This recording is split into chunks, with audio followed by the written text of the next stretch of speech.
अगर किसानों को मुआवजा नहीं मिल रहा है, किसानों को एमएसपी नहीं मिल रही है, किसान आत्महत्या कर रहे हैं, किसान दिल्ली के बॉर्डर तक आने की कोशिश कर रहे हैं, दिल्ली के राजधानी में आने की कोशिश कर रहे हैं, उनको रोका जा रहा है। उसमें गलत क्या है? गलत क्या है? नितिन गडकरी जी एक बहुत ही अनुभवी नेता है, बहुत ही स्पष्ट वक्ता है। नितिन गडकरी जी का ये खासियत है, वो झूठ नहीं बोलते, जो उनके मन में है बोल देते हैं, उनके मन की बात झूठी नहीं होती। तो मुझे नहीं लगता है कि गडकरी जो बोल रहे हैं और गडकरी जी ने जो बोला है उसमें कोई तफावत है। इस देश के किसानों की हालत बहुत ही खस्ता है, बहुत ही खराब है। खुलेआम किसानों को देशद्रोही ठहराया जा रहा है। किसानों की जो मांग है वो जायज़ मांग है, एमएसपी की है, हाँ, और मुआवजे की मांग है, उसमें गलत क्या है? लेकिन अगर नोटिस दिया है नितिन जी ने, तो मुझे ज़रूर विश्वास है नितिन जी उस बारे में आत्मचिंतन करेंगे कि देश के किसानों की हालत असल में क्या है। सर, देवेंद्र फडणवीस ने कल एक बयान दिया है कि जो विरोधक है उनके पास ना नेता है, ना नीति है और ना उनकी नियति है विकास कार्य को लेकर। और क्या देवेंद्र फडणवीस जी, भारतीय जनता पार्टी की जो सरकार 10 साल से चल रही है, उनकी नीति, उनके कामों के बारे में बता सकते हैं? 70 साल में देश में जो विकास किया है, वो विकास पंडित नेहरू जी से लेकर नरसिंह राव और मनमोहन सिंह तक, मोदी जी और अमित शाह की सरकार में देश का क्या विकास हुआ है? आप हमें 10 बातें बताइए। महाराष्ट्र में बताइए, आप 10 साल से सरकार में हैं। सिर्फ पैसे की ताकत पर, सेंट्रल एजेंसी के ताकत पर विधायक और सांसदों को खरीदना और सरकारें गिराना विरोधियों की, यही आपका अगर विकास कार्य, यही आपकी नीति है, तो ज़रूर हमने कुछ किया नहीं है, वो आपने ही किया है। यही तो विकास है ना। मोदी जी कहते हैं अजित पवार ने 70,000 करोड़ का घोटाला किया। मोदी जी कहते हैं आदर्श स्कैम, डिफेंस का सबसे बड़ा स्कैम है। मोदी जी और भी बहुत कुछ कहते हैं भ्रष्टाचार के बारे में, लेकिन वो सभी भ्रष्टाचारियों को लेकर मोदी जी देश चलाते हैं। यही विकास है। फडणवीस को मेरा यही जवाब है, यही आपका विकास है। आपस में झगड़ा कर रहे हैं विधान भवन में, आपस में गैंगवॉर है ये गैंगवॉर है। गैंग में गैंगवॉर होता है। जिसने मुंबई का अंडरवर्ल्ड देखा है, हमने देखा है, तो जो गैंग्स थे बड़े बड़े, उस गैंग में भी गैंगवॉर होता था और गैंग के ही लोग आपस में एक दूसरे के खिलाफ लड़ते थे। शिंदे गैंग में अब वही गैंगवॉर चल रहा है। एक मंत्री और एक विधायक विधानसभा में हाथापाई करता है, एक दूसरे को गाली गलौज करता है, और फडणवीस जी बोलते हैं सब कुछ ठीक है, यही हमारा विकास है। तो विकास की व्याख्या बदलनी पड़ेगी। आरएसएस को मैं एक पत्र लिखूंगा कि भाई महाराष्ट्र में जो विकास चल रहा है गैंगवॉर का, तो उससे अगर आपके लोग उसे विकास कहते हैं, तो विकास की व्याख्या आपके शब्दकोश में बदल दीजिए। कहाँ है एनडीए? एनडीए है, हाँ, एमयू की मीटिंग होगी ना, जरूर होगी, और उसमें प्रकाश आंबेडकर जी भी शामिल होंगे। अगर किसी को लगता है एमयू में कोई दरार है, मतभेद है, तो ऐसा कोई नहीं है। एमयू आगे जाएगा प्रकाश आंबेडकर जी के साथ, और इतने आगे जाएगा कि देश की परिवर्तन में प्रकाश आंबेडकर जी का बड़ा योगदान रहेगा।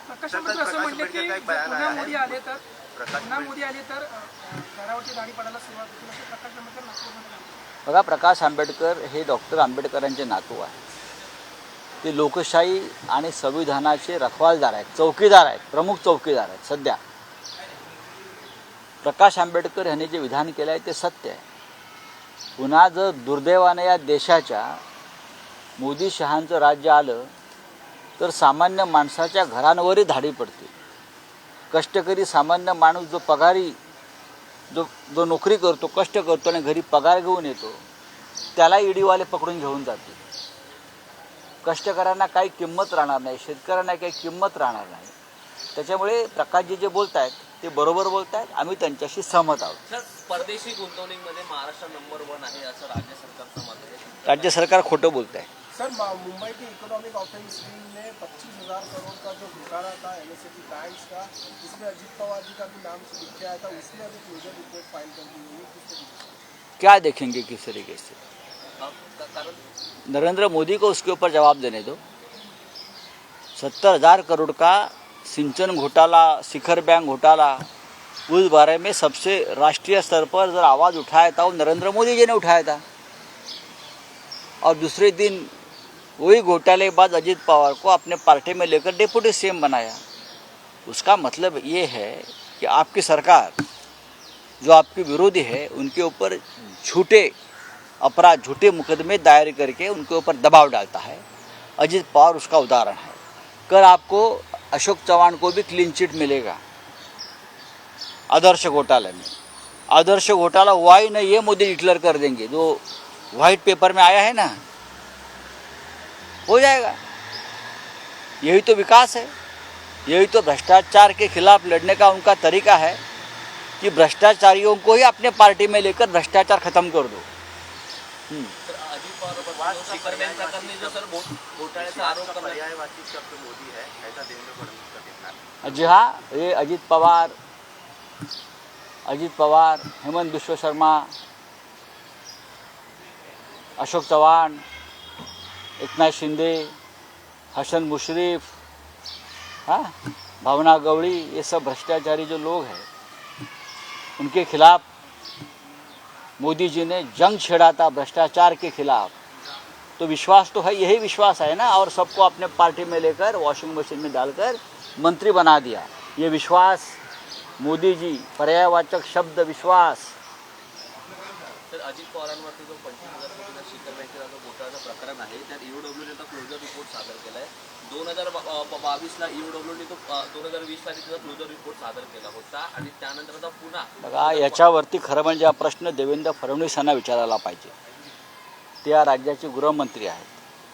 देवेंद्र फडणवीस या 70,000 कोटीचा 70,000 कोटीचा सिंचन घोटाळा, 25,000 कोटीचा शिखर बँक घोटाळा, बरोबर ना. ह्याच्यावर देवेंद्र फडणवीस यांनी उत्तर द्यायला पाहिजे. देवेंद्र फडणवीस यांची जीभ अडखळत असेल यावर उत्तर देण्यासाठी तर हा प्रश्न तुम्ही जे.पी. नड्डा यांना विचारला पाहिजे. जे.पी. नड्डा यांना या प्रश्नाचं उत्तर येत नसेल तर हा प्रश्न तुम्ही देशाचे गृहमंत्री अमित शहा यांना विचारायला पाहिजे. आणि अमित शहासुद्धा उत्तर देऊ शकले नाही तर तुम्ही हा प्रश्नाचं उत्तर तुम्ही नरेंद्र मोदी, ज्याने भ्रष्टाचार सहन करणार नाही, भ्रष्टाचारांच्या मांडीला लावून बसणार नाही, भ्रष्टाचार खतम करू ही मोदी गॅरंटी, असं ज्या वल्गना करत होते त्या मोदीजींना विचारलं पाहिजे. या लोकांवर तुम्ही भ्रष्टाचाराचे आरोप केलेत. देवेंद्र फडणवीस अजित पवारांना चक्की पिसिंग हा चक्की पिसाला पाठवणार होतात ना, नवाब मलिक यांच्या बाजूला. आज हे दोन्ही लोक तुमच्याबरोबर आहे. विचारा देवेंद्र फडणवीस यांना ह्याच्यावर तुमचं काय म्हणणं आहे. लोकांशी तुम्ही खोटं बोलताय, या राज्याशी खोटं बोलताय, या देशाशी खोटं बोलताय. हां, बघूया. इलेक्शन आपल्या वाटावर रत्नागिरी आणि रायगड या जो मॉडल है वो भी गुजरात जा रहा है, गुजरात जा रहा है, जिसको लेकर शिवसेना को ट्रोल किया जाता था. तो ये महाराष्ट्र को ही फॉलो करेंगे ना. देश में महाराष्ट्र का ऐसा राज्य है जिसे पूरा देश फॉलो करता है. गुजरात को तो महाराष्ट्र को फॉलो करना ही पड़ेगा. सर, मोदी शाह यानी गुजरात नहीं है. ऐसे मोदी शाह गुजरात में आए और चले गए देश में. गुजरात और महाराष्ट्र का रिश्ता हमेशा रहा है. हम एक दूसरे के हाथ में हाथ डालकर विकास किया है.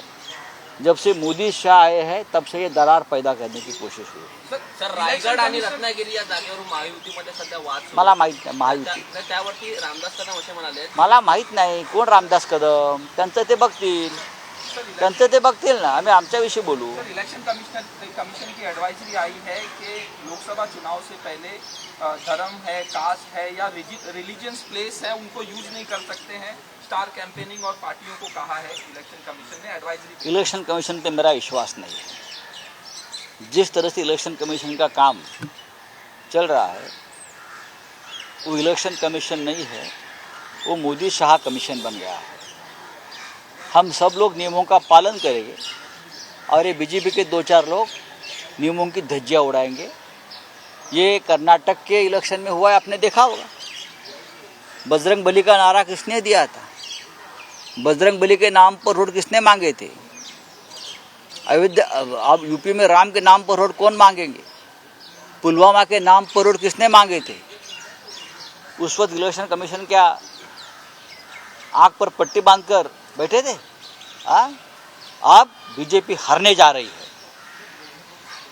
मोदी जी हारने जा रहे हैं, इसीलिए सब उनको ये सोच रहा है।